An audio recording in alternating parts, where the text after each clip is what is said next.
Hi, I'm Patel from FreeFinCal. Yesterday, I had published a video on my annual audit, and in this video, I want to answer a few questions that readers or viewers had asked about my portfolio, so that it can clarify.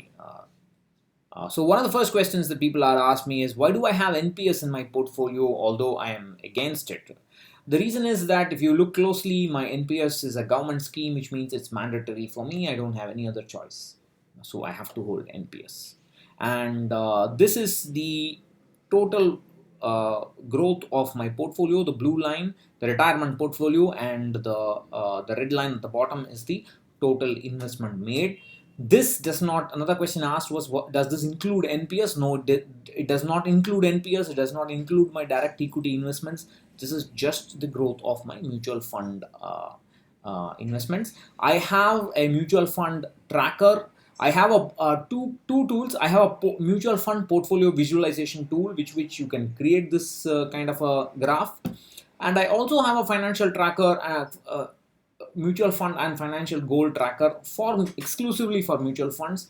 And the if you download the latest version, you should be able to plot this kind of a tool. Of course, it's a bit cumbersome to use, but then Excel nerds can use it.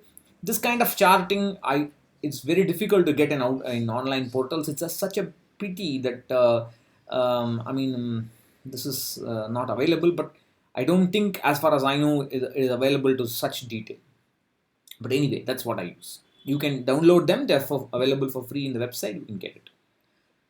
Another person had asked how much of my current retirement, that is the equity portion, how much of it is coming from gains, how much of it is investment. So if I look at the equity portfolio, this is what I've plotted is since inception, the total absolute gain, that is the total investment value minus total investment divided by total investment. So that is the percentage gain or loss.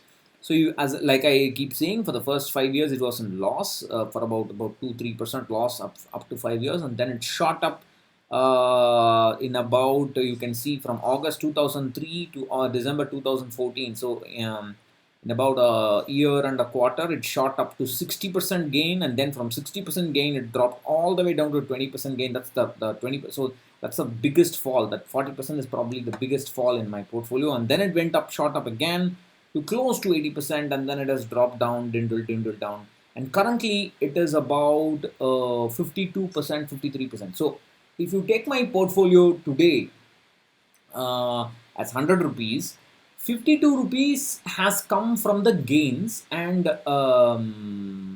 48 rupees has come from the investments. So the investment made is 48 rupees, and the gain on the investments over this period since June 2008 is 52 rupees. It's fairly alright, I think.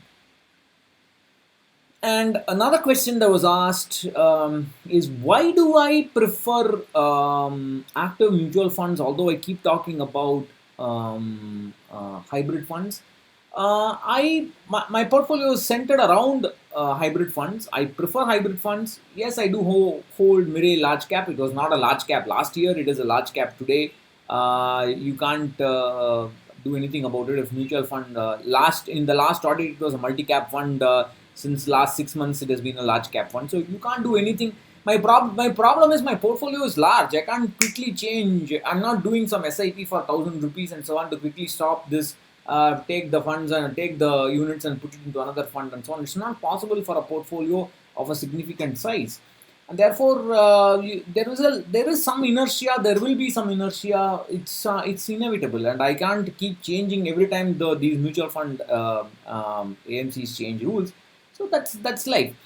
I will be increasing weight to other funds, especially the hybrid funds. What you see here is the ICICI Pru multi-asset fund, the blue line, and the Nifty 50 red line since about June 2018. And the reason why I prefer hybrid funds is because if you look at this huge fall in the Nifty, that's a huge fall up that much. Whereas the fall here is only significantly lower. There's a big fall here. There's a much smaller fall. Of course, the raise will also be, the Nifty will rise up much faster than this. I don't care. At my age and for my portfolio size, I prefer a portfolio that falls less. You can say expense ratio, blah blah blah, passive investing, and all that. For my situation, for my temperament, I prefer to sleep better with a hybrid fund. I would don't mind paying higher expense ratio because this has got three asset classes. They rebalance regularly. I get lower volatility, and lower volatility is a guarantee. I don't know about returns, but lower volatility is a guarantee, and I prefer that. I mean, I'm not a DIY investor because of my Excel skills or technical knowledge. I'm a DIY investor because I don't give a rat's fart about what other people think about my portfolio. I do what I like. I don't go to ask on ideas of wealth and say, "This is my portfolio. What do you think about this?"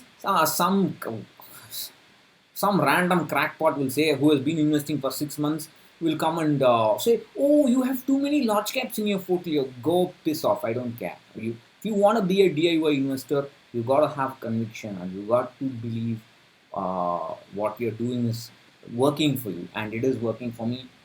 That's fine. I mean, nobody is forcing you to invest in index funds. If you if you are able to manage your portfolio with active funds, go ahead and do it. Who cares? It's your money, and it's my money, and I'm happy where I am. So that's what I wanted to say in this video. I'll catch you later. Bye.